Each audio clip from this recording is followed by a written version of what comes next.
നേരം വെളുത്തു നമുക്ക് വാതിലങ്ങോട്ട് തുറക്കാം കേട്ടോ. അപ്പം നല്ലൊരു മഞ്ഞും കുളിരും ഒക്കെ ഉണ്ട് കേട്ടോ. ഇപ്പം 2-3 ദിവസമായിട്ട് ഇങ്ങനെ തന്നെയാണല്ലോ. അപ്പോൾ ഇതാ രമേശ് ചേട്ടൻ ഇന്നലെ വൈകിട്ട് കോഴിത്തീറ്റ വാങ്ങിക്കൊണ്ട് വന്നിട്ടുണ്ടായിരുന്നു കേട്ടോ. അപ്പോൾ നമ്മൾ ഒരു മാസത്തേക്കുള്ള തീറ്റയാണ് വാങ്ങിക്കൊണ്ട് വന്നിരിക്കുന്നത് കേട്ടോ. 5 കിലോ തീറ്റ ഒരുമിച്ച് നമ്മൾ ഒരു ചാക്കിൽ വാങ്ങിക്കൊണ്ട് വരികയാണ് ചെയ്യുക.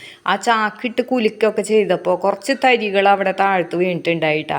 എനിക്കോ നിങ്ങൾ ഇങ്ങനത്തെ തീറ്റ വാങ്ങി തരുന്നില്ല, എന്നാൽ പിന്നെ ഞാൻ ഇതിൽ നിന്ന് തിന്നട്ടെ എന്നും പറഞ്ഞിട്ട് മൗഗ്ലിക്കുട്ടനെ അത് നക്കിയെടുക്കാനായിട്ട് തുടങ്ങിയിട്ടാ.